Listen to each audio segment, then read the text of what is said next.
Can I just check, Lucy, have we got everybody that's on the list? I believe so. I think we're just waiting on Ewan McLean. I think he's just observing rather than participating, so I think we're okay to start. Okay. Good morning, everyone, and welcome. Can everybody hear me okay? Yeah, yes. Yeah. Getting thumbs up and a nod. That's good. Okay, it's just gone 10 o'clock. You thankfully missed our 30-second fire alarm test, so we will get started. My name's Alison Kirkwood. I'm a reporter working for the Scottish Government's Planning and Environmental Appeals Division, otherwise known as the DPEA. I've been co-appointed with other reporters to carry out examination of the proposed Inner Moray Firth Local Development Plan 2. This is the second hearing session held as part of the examination. The first was on the 16th of August, led by my colleague Alistair Edwards on matters relating to retailing and development briefs. So before I make any further introductory remarks, I will ask the parties that are participating today to introduce themselves in turn. Gives us a chance to make sure that the mics work and that everyone can hear each other. In the guidance note which accompanied the agenda, I asked that each party be represented by one main speaker. This is to aid the efficient running of the hearing, given the large number of parties involved. If there's a particular matter that you need to bring another speaker in, that's okay, but I will direct my questions to your nominated main speaker. We have two changes to the participants from the list included in the guidance note. Highland Housing Hub are not attending, but Highland Housing Alliance and Hazeldean are. So that's the only difference from the list of attendees. So without further ado, can I ask the main speaker for each party to introduce themselves and let me know which other members of the team intend to speak? We'll start with Highland Council. Mr. Stott, are you? Yes, indeed. Morning. It'll be myself, Mr. Delgado and Mr. Atkinson who are in this room. And in part two of the agenda, when we may talk about sites, or at least the phasing of those sites, Ms. Bain and Ms. Mackay may offer a view there if you know, they are in charge, if you like, of those sites. Thank you. Okay. Could I ask you to swivel either your chair or the camera round? I'm kind of only getting half of yourself. I think the main thing, if the main speaker can make sure that they're the focus of the camera, and then we can move it around if others come in. That's better, Mr. Stott. Thank you very much. Okay, in terms of developer interests, Homes for Scotland. Hi, good morning. I'm Joe Larner of Holder Planning, and I'm here on behalf of Homes for Scotland. Thank you, Mr. Larner. Hazeldean and Highland Housing Alliance. Hi, I'm Kat White, Planning Director at Turley, here representing Highland Housing Alliance and Hazeldean. We've also got Gail Matheson from Highland Housing Alliance and also Brian Clark from Hazeldean, who I will bring in if there's specific matters that I feel that they'll be better answered. That's great. Thanks, Miss White. Broadland Properties. Good morning, John Wright, sole representative for Broadland Properties at the hearing today. Thank you, Mr. Wright. Pat Munro. Hi, it's Mark Toland here, Pat Munro. I'm sole representative for Pat Munro today. Thank you, Mr. Toland. Next on my list is Springfield Homes. Good morning, I'm Stuart Morrison on behalf of the Springfield Group, and we also have Scott Strachan, Land Director for Telex Homes, on the call as well. Thank you, Mr. Morrison. Nairn Consortium. Hi there, Michael Lorimer. I'm here on behalf of the Nairn Consortium, planning partner at Ryden. I'm also joined by Bruce Walker, developer with Barrett, who represents one of the development parties the consortium. I'm also here on behalf of Barratt North Scotland and joined by Catherine Dryborough. Okay, so that's fine. When you're speaking, if you can let me know if you're speaking on which party you're speaking on behalf of, if they have different views, just so I can note that. But if what you're saying applies to both, then that's absolutely fine. Okay, have I got all the developer representatives covered? Okay, then move on to community interests. We've got a contingent here on behalf of Nairn River Community Council and Nairn West and Suburban Community Council, who have joined together for the purposes of the hearing. But we do have one main speaker. Dr. Noble, is it yourself that's speaking on behalf of the community councils? Yes, I'm speaking. I am actually representing Nairn and West and Suburban Community Council, but we're also in the room. We have Nairn River Community Council and 2 representatives from the Nairn business interests. So I will call them in as necessary to speak. That's fine. I'll direct my question to you in the first instance, and either you can answer or you can direct it to one of the others in the room. Is that okay? That's fine, thank you. Lovely. Can everybody hear everybody else? Good. Okay. I'm now going to go through some housekeeping before we get started. So this hearing is being broadcast live on the internet for the public to follow. It will also be recorded and stored as part of the DPA's webcast archive and will be capable of repeated viewing. By participating in this virtual session, participants are consenting to be filmed and to the use and storage of those images and sound recordings, and any information pertaining to them contained in those for webcasting and training purposes, and for the purpose of keeping historical records and making these records available to the public. Further details can be found on the DPA privacy notice on the DPA part of the Scottish Government website. Can I just check with you all that you're content with being filmed today? Glad to hear it. Thank you very much.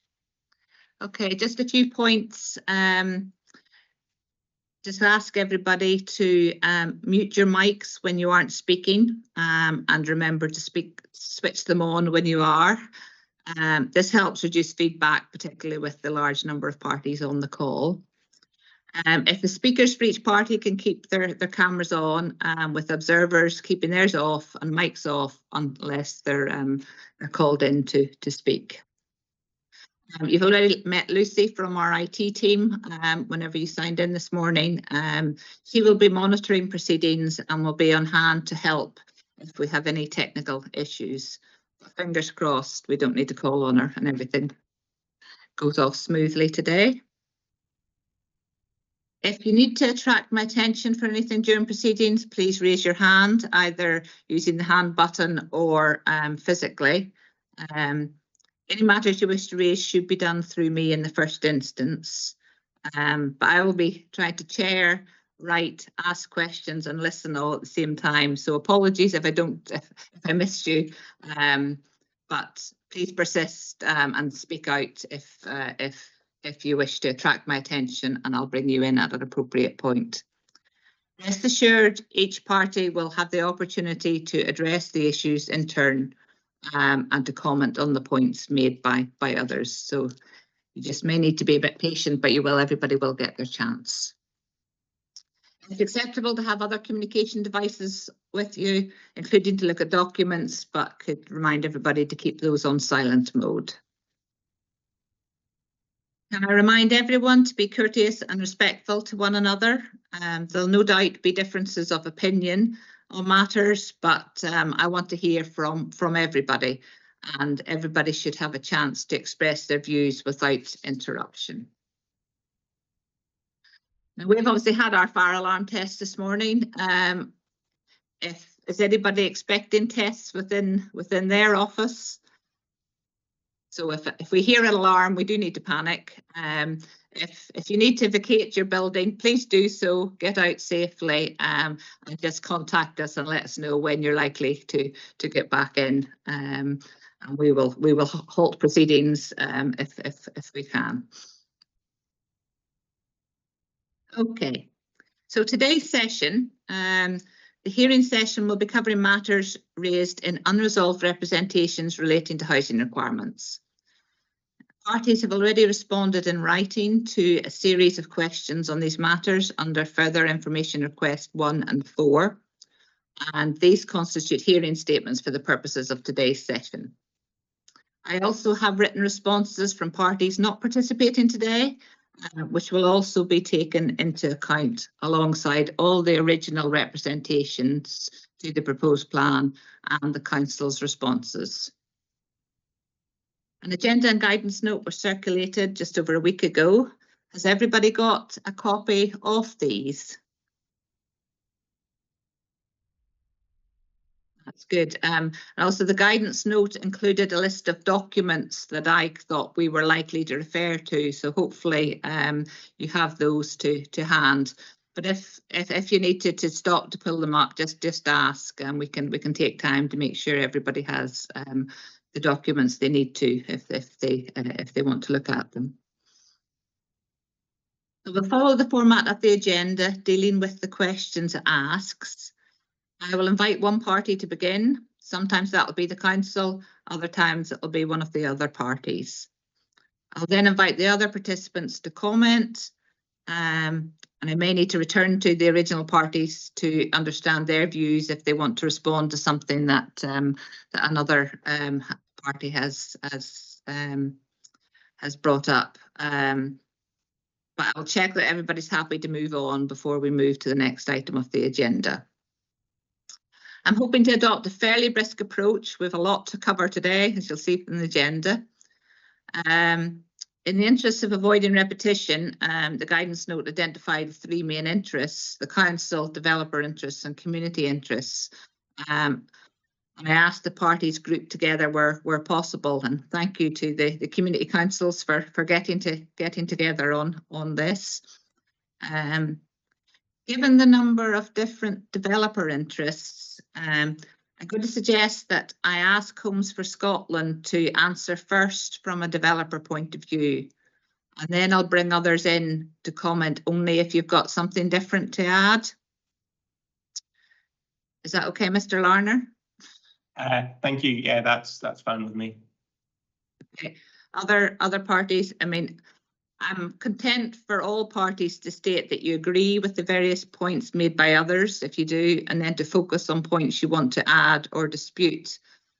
This should help the efficient running of the process. But I'll make sure that everybody gets a chance to comment on a matter before we move on. Please remember that I have read all the material submitted already as part of your representations and in the further information requests. So you don't need to necessarily repeat those unless they're particularly pertinent to the point that you want to make. The main purpose of this hearing session is to make sure that I understand the positions of each participant and the matters of dispute. I may have further questions as we go through the points, so I may interrupt you to clarify something. Please remember the primary focus is to further my understanding. So can I ask everybody to stick to the questions on the agenda? The evidence that you have submitted in writing on other matters will be taken into account, but I don't need further information on these as part of the hearing session. You see that I've split the agenda into 2 parts. So part 1 will focus on how much housing land is required, and part 2 will be meeting that housing land requirement. I appreciate that some matters today are interrelated. However, I think if I think we're deviating from the matters in hand, particularly if it's on a matter that we're covering later in the agenda, I'll interrupt and we'll park that issue and come back to it later. The parties that have had sight of their emails this morning will note that Homes for Scotland circulated an email this morning about the Council's Local Housing Strategy 2023. This is potentially relevant to Agenda Item 2, Part 4, which asks if there are other factors which would justify setting a lower or higher housing land requirement. However, this is not a document that has been submitted to the examination, and I haven't seen it. So it's therefore not something that we can cover in detail today. But at that part of the agenda, I will ask the Council and other parties for their views on the relevance of this document. And if necessary, I'll follow up with a written further information request, giving parties the opportunity to comment.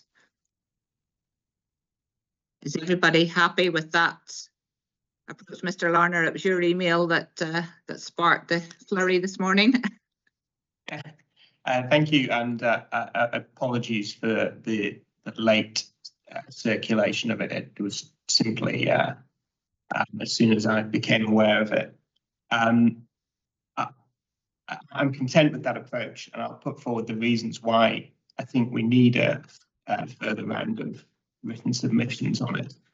I would also like to cover the sort of general point of how it sits in relation to sort of NPF4, etc. requirements.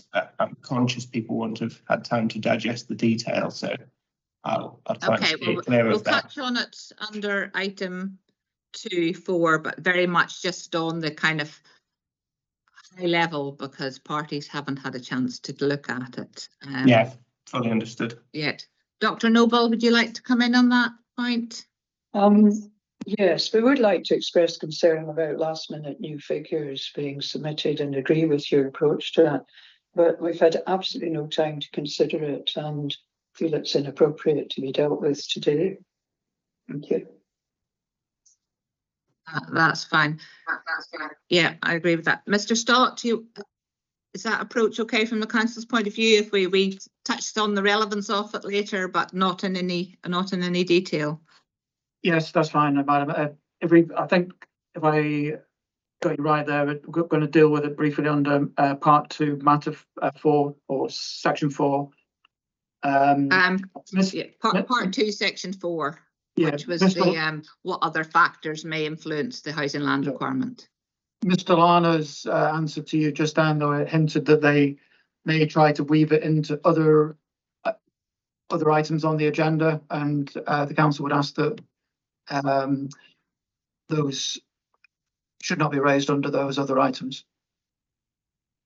Okay, that's point 6. So I haven't seen the document apart from it arrived this morning, so I haven't had a chance to look at it. So I'm alongside all other parties who haven't seen it. So we'll follow up if it's considered necessary. Okay, thank you for that. So during the day, we'll take regular breaks. We'll take at least one this morning and in the afternoon. We'll break for lunch at about 1 p.m. The length of the lunch break will depend on the progress we've made so far, but I'll take soundings on that. If anybody has anything particular they need to do, we can hopefully work around that. If possible, I'd like to get through Part 1 of the agenda by lunchtime. Seems quite a good place to stop. We can do Part 1 this morning and Part 2 this afternoon, but it'll depend on the progress that we're making. I hope to finish the afternoon session by 4:30 at the latest, and my intention is to complete the proceedings today. So hopefully everybody can work together to get through things as quickly as possible, making sure that you've all had ample opportunity to speak on relevant matters. Does everybody understand what's going to happen today? Are there any other procedural queries?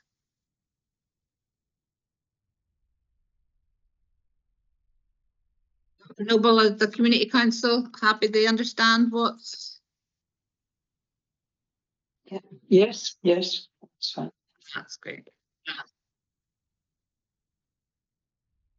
Okay. We'll move on to item 1 on the agenda then.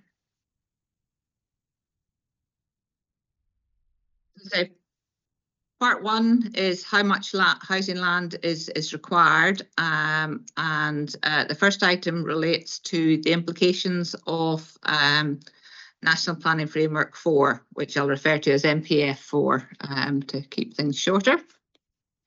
So when the proposed plan was prepared, the national policy context for setting a housing land requirement was provided in Scottish Planning Policy 2014. This has since been superseded by NPF 4, which now forms part of the development plan. In further information request 1, I asked parties for views on the implications of the adopted NPF 4 for matters raised in their representations on housing matters. Whilst I have your responses and comments on this, I'd like to spend a little bit of time today on the implications of the minimum all tenure housing land requirement, which calls the MATLR, in NPF 4. I've included in the agenda an extract from the Quality Homes section of NPF 4 on page 62. This sets out what local development plans are expected to do in terms of identifying a local housing land requirement for the area they cover, and that this is expected to exceed the MATLR figure in Annex E of NPF 4. This figure is 9,500 housing units for the whole of the Highland Council area, excluding the part within Cairngorms National Park. Within that context, I have 2 questions that I'd like us to address. These are, what would be the basis for setting aside the MATLR in NPF 4? And as a follow-up, what could the context for the amount of housing land required be established? How could this context for the amount of housing land required be established if I didn't use the MATLR? So I'll let everybody give me their views on that. I'd like to start with the council for this one, Mr. Stott.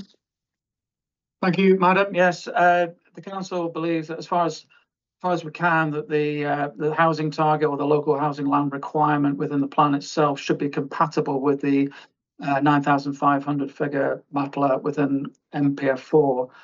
I'm now going to hand over to Mr. Atkinson, who will talk you through how we believe it is possible to come up with a figure within the plan that is compatible with that 9,500 figure. Yes, so obviously there are differences between the expected MATLR figure, as already explained by the CNP. The Cairngorms National Park Authority area is not included in the MATLR figure for Highland Council area, whereas it is included in our Housing Need and Demand Assessment 2020 figure. The scenario 22 Highland total uses a 2020 base year. Sorry, Mr. Atkinson, can I just say, the next part of the agenda we're going to come on to is sort of the figures of how you would do that. At this stage, I'm kind of just the high level, kind of the principle of applying the MATLR. So can I hold your evidence to the next part on the agenda? And it may be that the council's position is just yes, it should be compatible with the MATLR, and that's fine. I have your other written evidence on that. Is there anything else, Mr. Stott, you want to say just on the general principle of applying the MATLR to the housing land requirement in the plan? Right, that's lovely. Thank you. Homes for Scotland, Mr. Larner. Thank you. We don't think there's a policy requirement for compatibility as such. The policy text in NPF 4 says that it should be exceeded. So I think whatever the housing land requirement set at, it needs to be in excess of the MATLR. I think in terms of the sort of general considerations that one would take into account when setting a housing land requirement, obviously we found ourselves in a slightly unusual position with the plan being prepared under one policy regime and being examined, I guess, under a new one. But the local plan development guidance directs us to section 15.5 of the Act, which lists a number of considerations to take into account. That's relatively similar, I think, to the list of considerations that SPP and the Honda Manager's Guide directed an authority to previously. And I won't go into detail on these because it's covered further on in the agenda, but chief among those from our perspective are economic and social considerations which justify a significant uplift from the MATLA figure to set the local housing land requirement. So it should exceed the MATLA, but I don't think policy places any restrictions on how much it can exceed it by. Thanks. Okay, we'll come on to the next item on the agenda is the setting of the house and land requirement in this plan.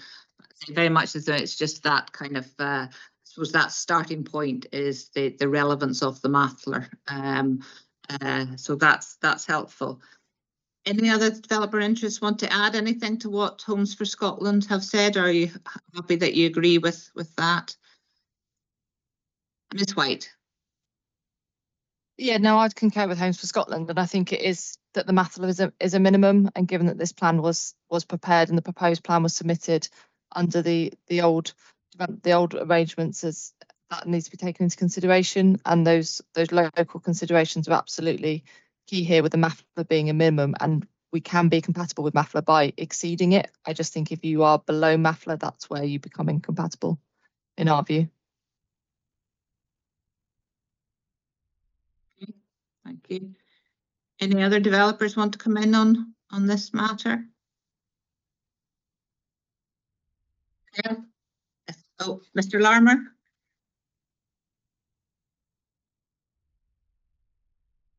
Mr. Larmour, you're still on mute. Apologies. Yeah, it's just to concur with that and flag the recent examination decision on Aberdeen City Council's plan, where the MATLA figure was effectively, it was referred to, cognizance was made to it, but the plan had been prepared on the basis of a previous policy regime. So effectively it was a background figure. But the key here is that we can exceed the MATLA and should be exceeding the MATLA.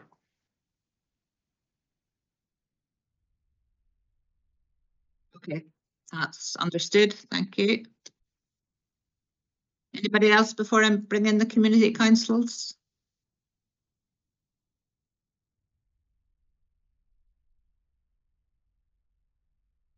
Okay, Dr. Noble. Firstly, I'd just like to say I put up my hand because Mr. Larner is very difficult to hear. There seems to be a time lag on his microphone, and we're finding it very difficult to pick him up. That's just by the way. Apologies. Hopefully, Mr. Larmour, if we could ask you to sort of speak maybe a little bit closer to your microphone, that may help the community councils. We'll check that the next time Mr. Larner gives evidence. Sorry, was that Mr. Larner or Mr. Lorimer? No, Larner. I think yourself. Oh, right. Okay, apologies. Is there a problem further? Or? No. Okay. Is that better now, Dr. Noble? I think if he's a bit closer, it will help. Yes. Okay, we'll try and make sure that if I see your hand up again, I'll check that you're hearing everything. Sorry, I didn't respond sooner. Oh, sorry. Have you got a view on the implications? Yes, we do. We've looked at this figure in MPF4 Appendix E of 9,500, and we don't find any audit trail to that figure. It seems to have come a bit out of the ether. Now, maybe Mr. Atkinson will elucidate us on that. But HND tables 410 and 413 give a figure of 9,039 total housing need. So we don't know how it's got from 9,039 to 9,500. And even that is excluding the Cairngorms National Park. So it seems that the MATLA is significantly higher than the figure of 9,039. from the housing need and demand assessment. So we would argue that unless good evidence is provided for a MATLAR of 9,500, we would like to go for the lower figure, which corresponds to the HNDA. Thank you. Okay. I can perhaps help with that, and I'll bring in the council if they want to. The MATLAR is a figure that's been set by Scottish Government rather than the council, although it was consulted on and there was input from parties. So that's now set in National Planning Framework 4, and all councils across Scotland have was set out as a minimum requirement that policy then says that when they're producing local development plans, that they should set a local housing land requirement that exceeds that. So the figure of the MATLAR isn't something that we can change through the local development plan. That's now set as the minimum requirement for the whole of the Highland Council area. And what we're discussing today is the relevance of that to this local development plan. So the figures will come back to the figures in the council's Honda and how those relate to it. But it's just to make you aware that we're not able to change that MATLAR. It's that's the figure, and that's this I suppose the starting point for our discussions today. Does that help? Well, in some ways, as a community representative, I find it disappointing that a figure like that, which has not been consulted on, can just appear all of a sudden, only having been discussed with the councils and not the communities that they represent. But that's just, sorry. The Scottish Government in the preparation of National Planning Framework did undertake consultation, but I appreciate you may not have been aware of that. But you will have plenty of opportunity to discuss the implications and relevance in terms of the figures for this local development plan. We have Mr. Stott, I'll just bring in Mr. Stott, see whether there's anything he wants to add to that. Mr. Stott? No, thank you. I mean, I think Mr. Atkinson will deal with the detail of the HNDA figures soon. So, you know, if Dr. Noble would like to talk about the figures, then I think you were going to come on to that next.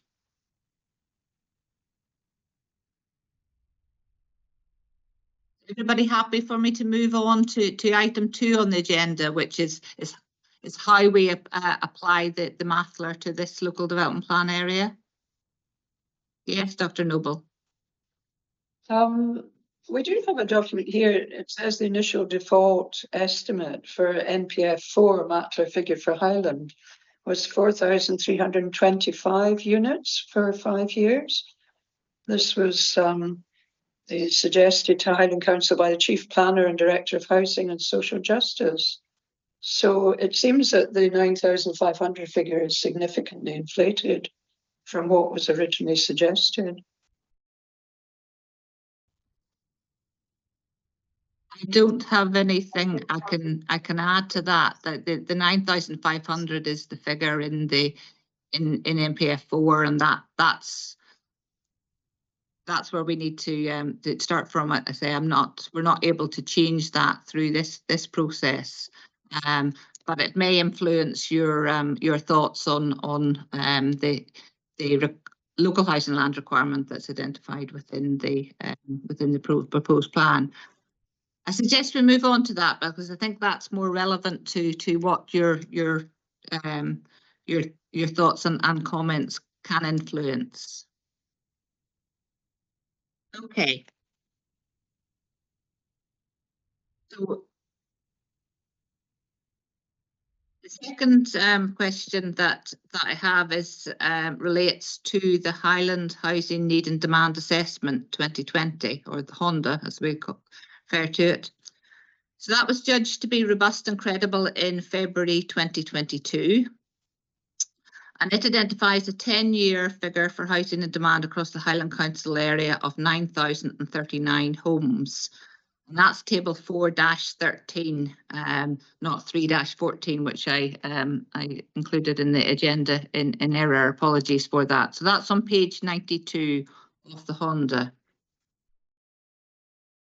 Actual question for the council is was the 2020 Honda used to inform the setting of the Mathler for the Highland Council area? Just put that, say, question to Mr. Stott in the first instance. Are you able to? Yes, Madam, I'll simply hand over to Mr. Atkinson. Yes, to follow that on, yes, the HNDA 2020 was used to inform the Matla. Just to help on that figure of 4325 that was quoted, that was the initial draft figure supplied to us in the consultation on NPF4 Matla figures. That the information that we supplied back to Scottish Government was all derived from the HNDA 2020, with obviously several variations. Those variations to the HNDA 2020 figures, well, maybe I'll start with the commonalities. The commonalities are that we continue to use the high migration projection. The principal projection was used in those draft figures by Scottish Government. The CNPA area was removed. This is obviously included in our HNDA 2020. So the CNPA area's Matla is separate in the NPF4 figures. Existing need figures were derived from the Highland Housing Register, as also is the process in our HNDA 2020. So basically the underpinning data that was used to supply information on that draft figure that fed into those NPF4 Matla figures was the same source data. And obviously the final one was a rebasing. The base year for the NPF4 figure is 2022 base year, whereas this scenario 22 in the HNDA, as referred to several times so far, uses a 2020 base year. So those demonstrate some of the commonalities, but also some of the variations that are required to make these two compatible. Thank you. The reason for my question was to understand whether there was commonality in the base data. I don't need to go any further on that. Does anybody else want to comment on the council's response? I say it was very much a factual question in terms of just understanding whether that Honda was the one that informed the Mathler as well. Dr. Noble. Yes, we have through it queried the high migration projection, and in fact at a meeting before the plan started, Mr. Atkinson said that the council would use the principal projection. So at some point, that was in September 2019 in the courthouse in Nairn at a meeting we all attended. So it was a surprise when the high migration projection was used and is still being used. The reason that we're surprised is because natural change is now cancelling out migration, and actually there was an excess of deaths over births of over 1,000 last year, and for the first 6 months of this year, there's 670 excess of deaths over births. So we have to look at the totality of the population change, not just the high migration figures, and reverse engineering back from high migration figures without taking natural wastage into account means that you have an inflated figure. Thank you. Okay, thank you for that. Mr. Larner, you want to come in on the point of the Honda and the Mathler? Yeah, thank you. Just to say, I think the Honda and the Mathler are subtly different things. They're both sort of trend-based with sort of no real consideration of future policy. But the Honda is a more detailed document that the Mathler takes into account some other considerations. And I think the Honda comes with an important contextualisation in the Honda Manager's Guide, which stresses in bold and capitals, I think, that it's not setting the housing supply target. Other factors have to be considered in setting the housing supply target, which is out-of-date terminology because of the time it was written, but the point is still relevant, that the Honda is a policy-off document that just projects trends forward, takes a factual account as far as the council can ascertain of its unmet existing need. That the manager's guide's clear that a sort of policy target should take into account further considerations, chiefly economic and social ones, as we'll come on to. Thanks. Okay, that's helpful. And yes, we will come on to these other factors. We're very much it's almost like layering up the different parts of evidence that all lead to the housing, identifying what the housing land requirement should be. Is everybody happy for me to move on then? So part 3 of this part of the agenda relates to, as the Inner Moray Firth Local Development Plan only covers part of the Highland Council area, I sought further information in further information requests 1 and 4 on attributing a proportion of the Mathler to the plan area. I'm aware from responses that some parties do not agree with the principle of this approach.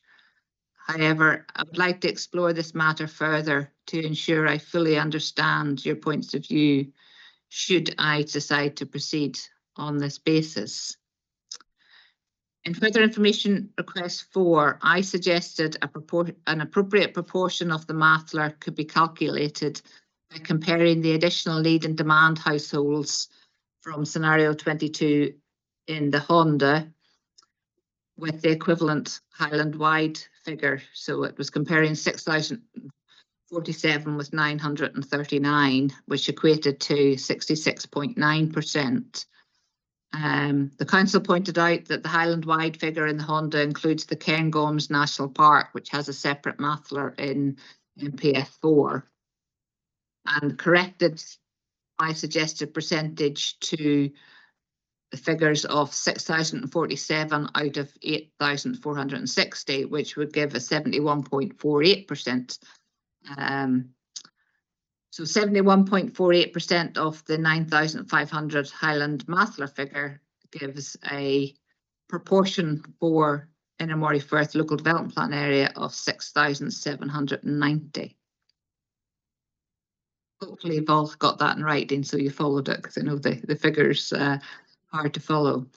So my question is it appropriate to consider what proportion of the Mathler would apply to the Inner Moray Firth area? And if so, are parties content with the council's suggestion that this proportionate figure should be 6,790, i.e. 71.48% of 9,500? If not, what alternative approach would you suggest? I'm going to ask Homes for Scotland to come in first on this, then the other developers, then the Community Council, and then we'll go back to the council, as it was their figures that were commenting. Mr. Larmour, do you have any further views, or would you like to explain your views on applying a proportion of the Mathler to this LDP area? Thank you. I don't have a lot to add to what I put in our written submissions. I think essentially MPF4 sets a policy test that LDPs are to identify a local housing land requirement, and that this is to exceed the Mathler. It was put to the Scottish Government that there would be complexities with regards to housing market areas and subdivided authorities, and they saw fit to make no change to the Mathler result, or no change to this policy wording, rather, as a result of it. I do have some sympathy for the position the council finds itself in. It essentially, you know, it's started to prepare its plan under one framework and another one's come along, and it may therefore be in sort of something of a gap in the policy framework that it finds itself. But I don't see any flexibility in that wording. You know, that the test is to meet the MASLA. It's not meet its relevant proportion of it. I feel that may not be the most helpful answer, but I think that's simply what the policy says, and you know, it means what it says. We're to utilise it. I think if you disagreed with me on that, or rather, if that was not a position that the final report adopted, then I don't have any sort of technical critique of how the council have apportioned it. I just think there's no allowance in policy to do that. Thank you. Okay, thank you. No, that helps. Certainly aligns with you with my understanding of your written submissions. But thank you for elaborating on that. Any other developer interests want to come in on that matter? Any points you want to make in addition or in dispute of what Mr. Larner has said?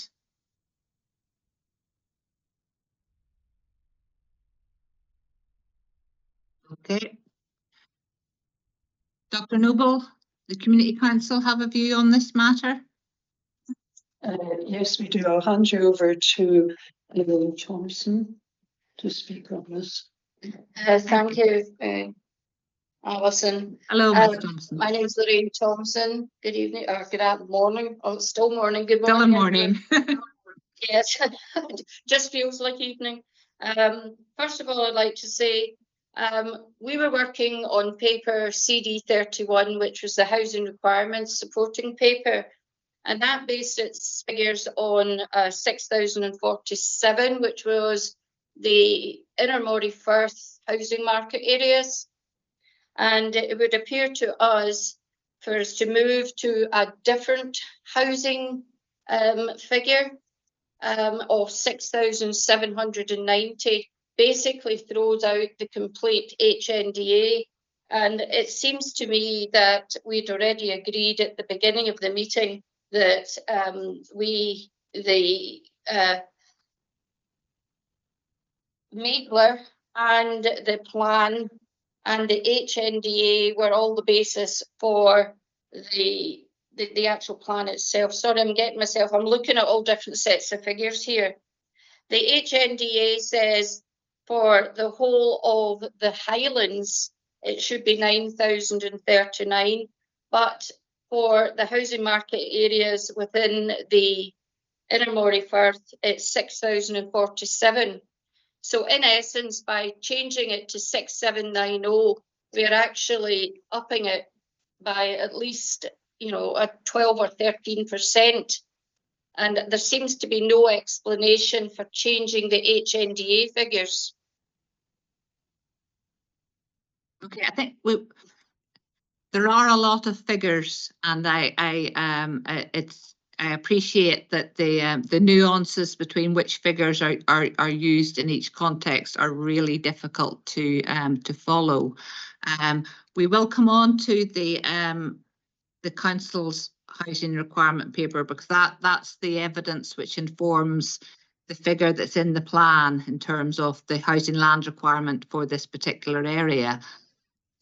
What we're trying to do at the minute is goes back to the MASLA figure, which was set by local government. So 9,500 is the figure for the whole of the Highland Council area, and that's basically the benchmark against which we need to test whether or not this plan is expected to exceed. Because this plan is only for part of the Highland Council area, what we're trying to explore is it reasonable to identify a proportionate figure. So if we set aside the 6,047, we will come on to that.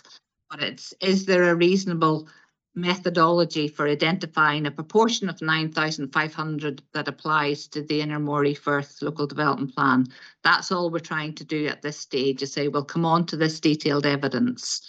But I say I can fully appreciate that there's a lot of figures flying around, and a lot of them are very similar. Would you like to come back on that?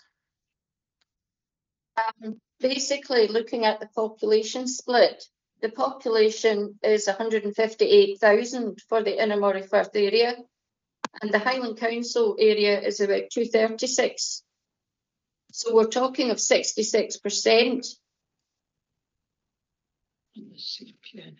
And for the Cairngorm National Park, it's round about 10,000. So we really don't see that there's any necessity to actually move it up to 71.48%. Okay, so you think it should be around 66%? Is that the views of the Community Council? Yes, we agree with your original assessment that you sent out a couple of weeks ago, that it should be the 66%. Okay, that's helpful. Thank you for clarifying that.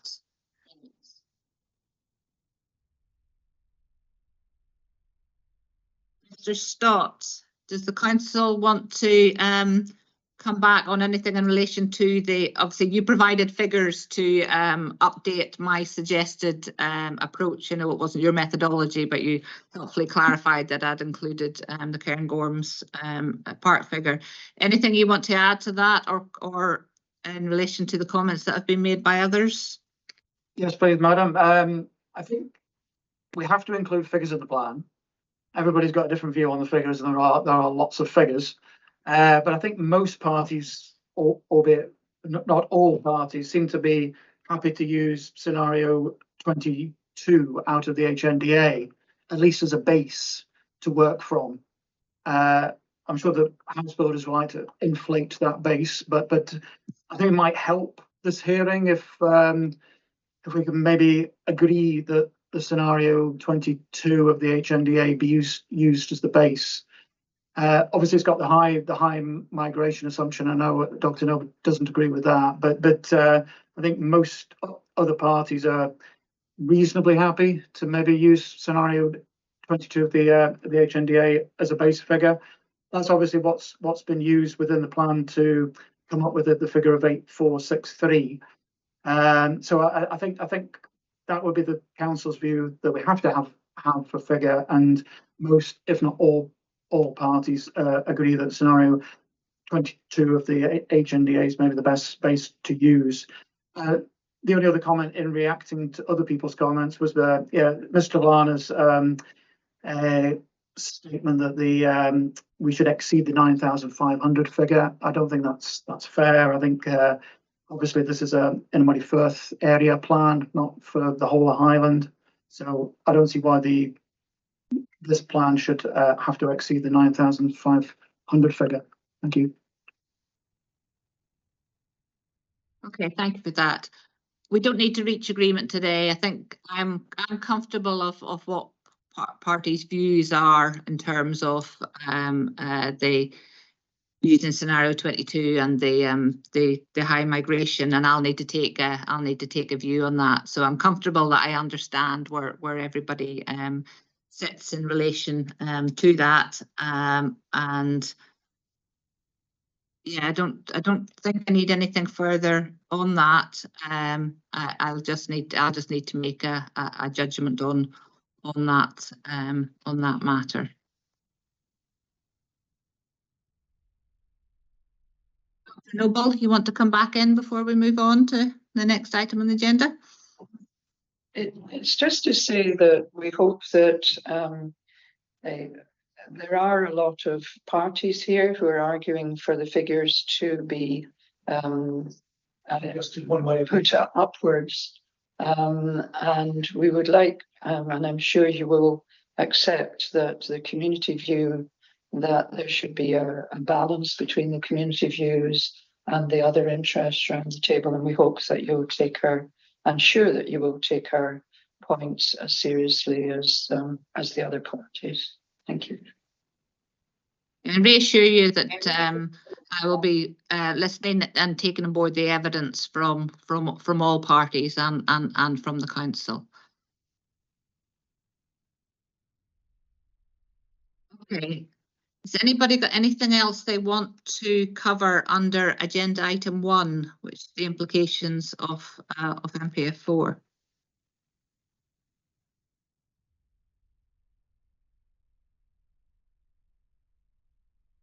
Okay. Before we move on to the next item, I suggest we take a short break. It allows me to get some of the documentation I need for the second item, but also just comfort break, get a cup or a glass of water. It's nearly 11 o'clock. If I say 10 past 11, we could come back at 10 past 11 and we'll move on to item 2 on the agenda, which focuses on setting the housing land requirement for the inner Moray Firth LDP area. If you just switch your cameras and your mics off, you'll stay on the call, and we'll start back up again at 10 past 11.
thank you all. I think we're just waiting for the Community Council.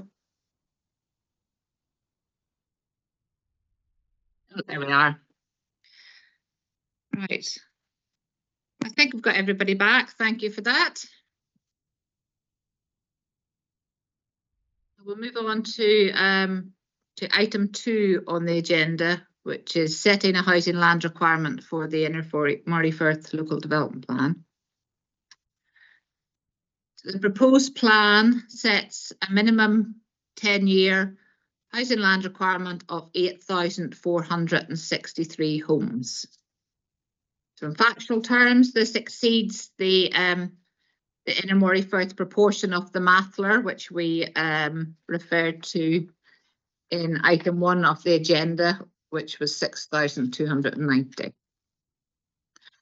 The Council's housing requirements supporting paper, document CD 031, which the Community Council referred to earlier. So that explains how the figure of 8,463 was arrived at, has been calculated by the Council.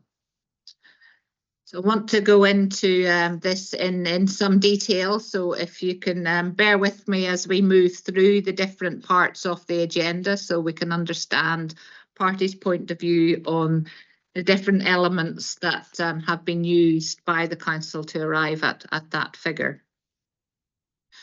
The first question I want to ask is about terminology. So the proposed plan uses the figure minimum housing land requirement. It's on page 33 of the proposed plan, whereas MPF4 expects local development plans to identify a local housing land requirement, page 62 of MPF4.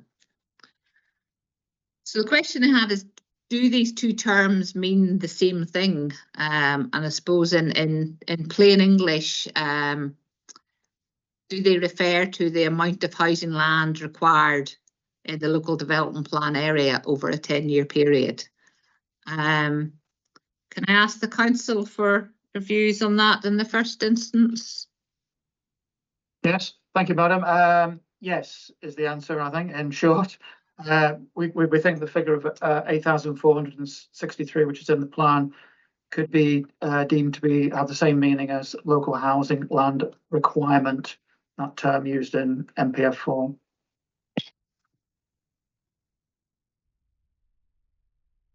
Thank you. I'll go to the Community Councils next. Do you have any view on those terms used in the two documents and whether there's any differences in them?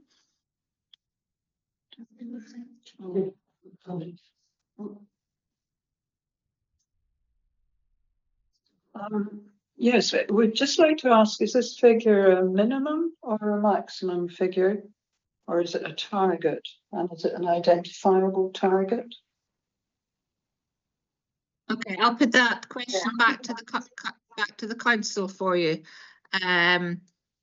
So from the proposed plan, obviously was written within the context of before MPF4. It talks about a minimum housing land requirement. Does that term need to be changed? Is it a different thing now that it's a local housing land requirement? Well, I mean, it's a housing target. The Act requires us to have a housing target or housing targets within the plan. But yes, throughout various allocations within the plan, we have set a total capacity for certain larger sites. So the council wouldn't be upset, if you like, dealing with on a case-by-case basis if the overall amount of development within the 10 years were to exceed that 8,463 figure. But yeah, so it's a target that we feel the allocations within the plan and the phasing of those allocations within the plan is a target that should be met. But we are happy if the network capacity and other factors support development on particular sites, the council would not be that concerned if we were to exceed that target. Okay, that's helpful. obviously we'll come on in part 2 of the agenda to the allocations identified to meet the target. But in terms of setting up a target, setting up a requirement, it's you've explained it as a target. Dr. Noble, do you want to come back and comment on that?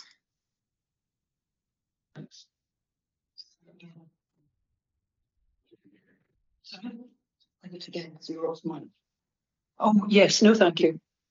You're okay with that, right? Thank you to Mr. Stott for answering that for you. Have you anything else that you want to comment on those terms?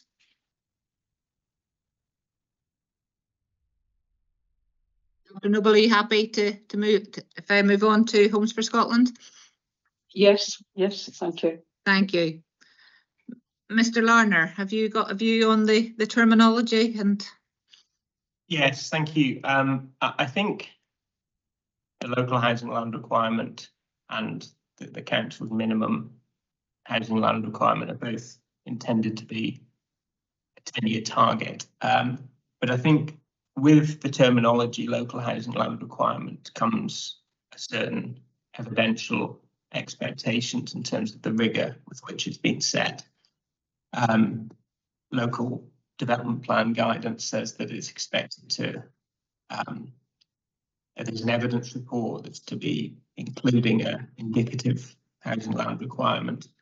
There's to be transparent and understandable explanation of how the indicative LHLR has been arrived at.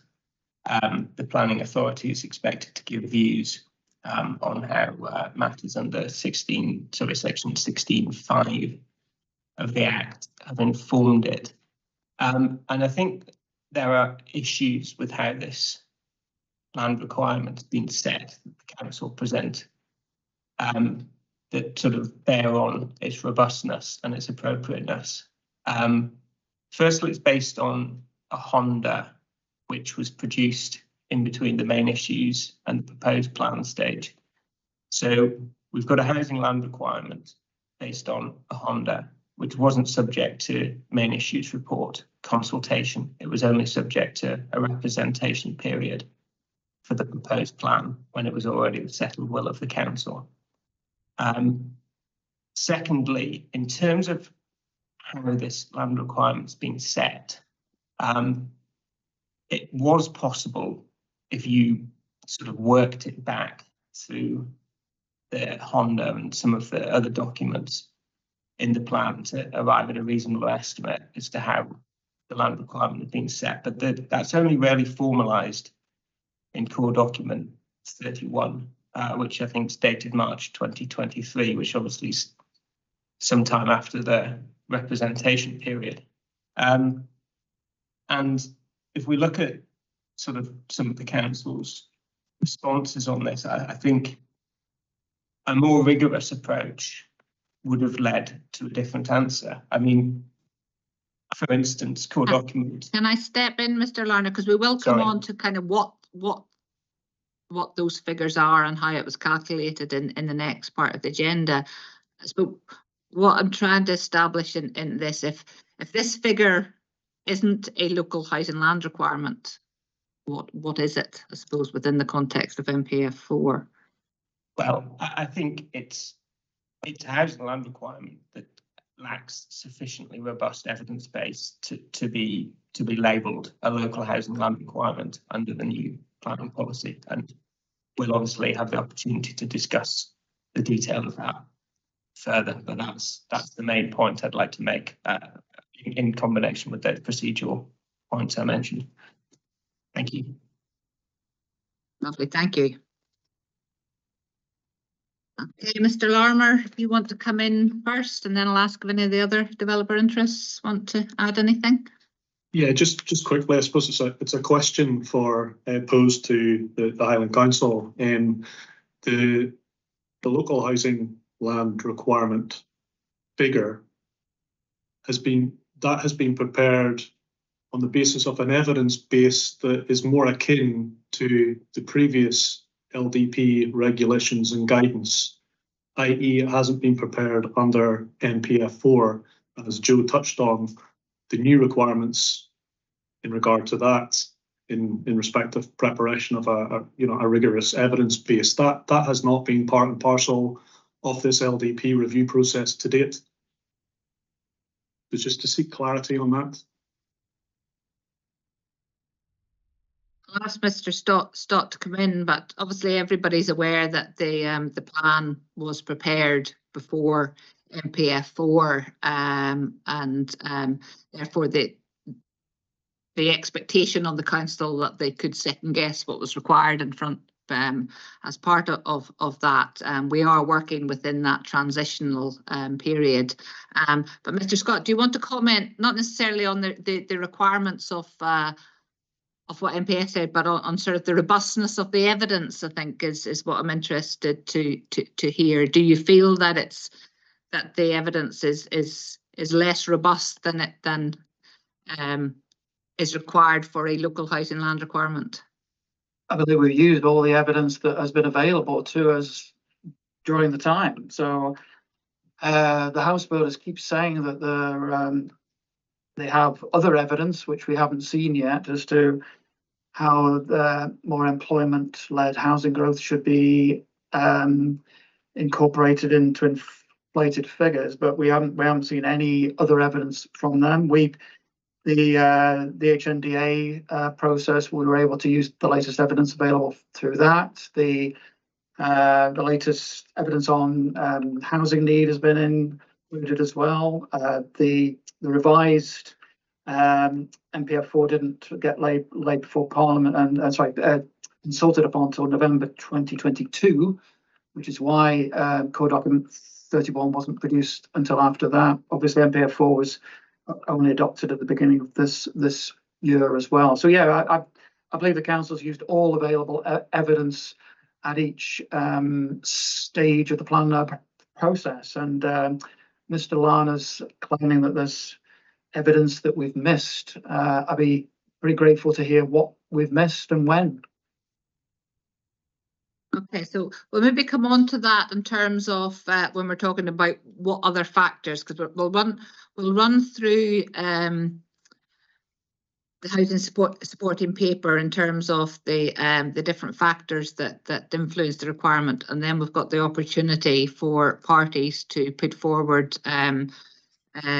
evidence on what else could have been taken into account, either to influence a lower figure or a higher figure. But so if we can leave the details still there, but in terms of the